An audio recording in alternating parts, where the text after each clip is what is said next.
बिस्मिल्लाहिर्रहमानिर्रहीम। अस्सलाम वालेकुम। आज की इस मालूमाती वीडियो के साथ मैं हूं डॉक्टर अब्दुल वहीद अजीमी। ख़वातीन का रिप्रोडक्टिव सिस्टम बहुत कॉम्प्लिकेटेड और पेचीदा किस्म का होता है। यही वजह है कि जब हम फर्टिलिटी की बात करते हैं तो हमें बहुत ज़्यादा काज या कॉम्प्लिकेशन देखने को मिलती है। हम अपने इनफर्टिलिटी अवेयरनेस प्रोग्राम में अक्सर इन काज या कॉम्प्लिकेशंस को डिस्कस करते रहते हैं। आज भी हम ख़वातीन का एक ऐसा ही मौजू डिस्कस करेंगे। बहुत अहम मौजू है ये। इसके लिए ज़रूरी है कि आप इस वीडियो को कंप्लीट देखें और हमारी आइंदा आने वाली इस सीरीज़ की मज़ीद वीडियो को देखने के लिए इस चैनल को सब्सक्राइब कर लीजिए। आज हम ख़वातीन की इनफर्टिलिटी के हवाले से हार्मोन्स का जो किरदार है वो डिस्कस करेंगे। हार्मोन्स बुनियादी तौर पर फीमेल इनफर्टिलिटी में बहुत अहम किरदार अदा करते हैं। ये ना सिर्फ इनफर्टिलिटी काज करते हैं बल्कि ख़वातीन की आम जनरल सेहत के साथ साथ उनकी मेंटल हेल्थ के लिए भी इंतहाई ज़रूरी है। हर हार्मोन इस सिस्टम में एक वाइटल रोल प्ले करता है। उनमें किसी किस्म की कमी बेशी या उनका इम्बैलेंस होना ख़वातीन में बहुत से अमराज का सबब बन सकता है। आज की वीडियो में हम सिर्फ वो हार्मोन डिस्कस करेंगे जो इनफर्टिलिटी काज करते हैं या किसी तरह फर्टिलिटी को इम्पैक्ट करते हैं। सबसे पहले हम ऐसे हार्मोन्स के बारे में बात करेंगे जो पिट्यूटरी से रिलीज होते हैं और फीमेल इनफर्टिलिटी की एक बड़ी वजह है। इसमें सबसे पहले FSH है, जिसको फॉलिकल स्टिमुलेटिंग हार्मोन भी कहते हैं। ये फॉलिकल को स्टिमुलेट करके दीगर मुतल्लिका हार्मोन्स की प्रोडक्शन का जिम्मेदार है। इसकी खून में बढ़ी हुई मिकदार या increase level of FSH premature menopause या ओवेरियन फेलियर को जाहिर करता है। दूसरा हार्मोन जो पिट्यूटरी ग्लैंड से रिलीज होता है वो ल्यूटिनाइजिंग हार्मोन है। इसका अदम तवाज़न या इम्बैलेंस होना भी फर्टिलिटी और ओवुलेशन को मुतासिर कर सकता है। तीसरा हार्मोन प्रोलैक्टिन हार्मोन है।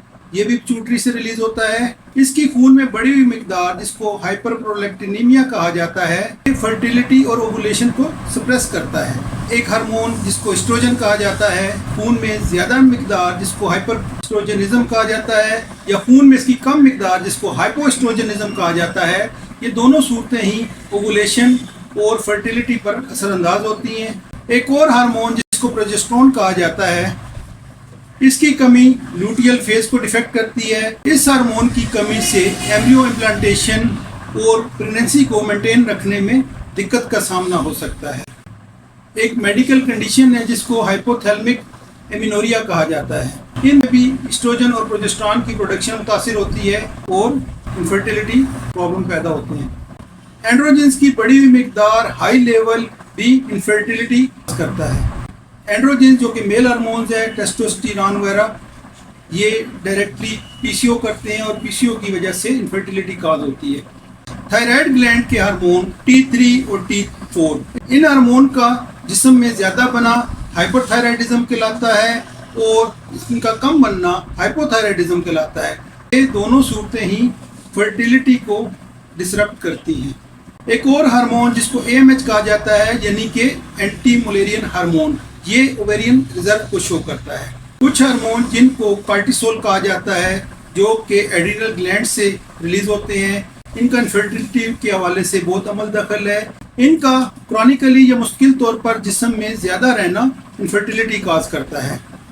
ये आमतौर पर एड्रिनल डिसऑर्डर्स की वजह से होता है, जैसे कुशिंग सिंड्रोम या जेनेटिक एड्रिनल हाइपरप्लेजिया वगैरह। एक और हार्मोन इंसुलिन, इसका भी इनफर्टिलिटी के हवाले से बहुत अहम किरदार है।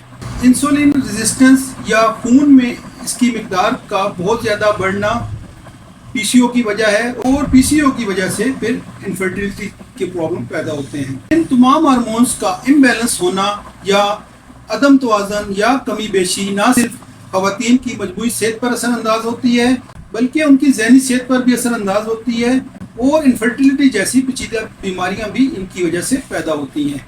इसलिए ज़रूरी है कि फौरी तशखीस और इलाज के लिए तिबी मशवरा किया जाए। दीगर तरीका इलाज की तरह होम्योपैथिक में इसका बहुत मौसर और अच्छा इलाज मौजूद है।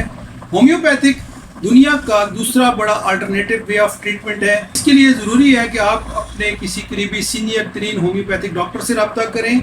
आप हमारे दिए गए नंबर पर हमसे भी रब्ता कर सकते हैं।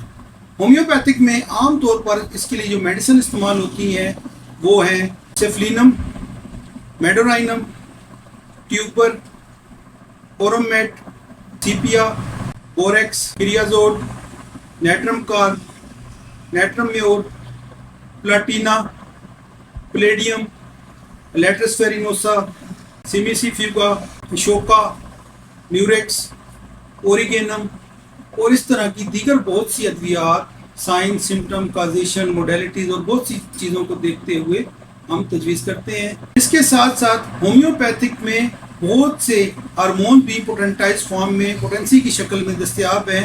आप काजेशन के मुताबिक इनसे भी मदद ले सकते हैं। इन अद्वियात में सर फहरिस्त पिचोटिनम, thyroidinum, ACTH, FSH, TSH, luteinising hormone, prolactin, oestrogen, progesterone, hypothalamus और इस तरह के दीगर हार्मोन भी मौजूद हैं।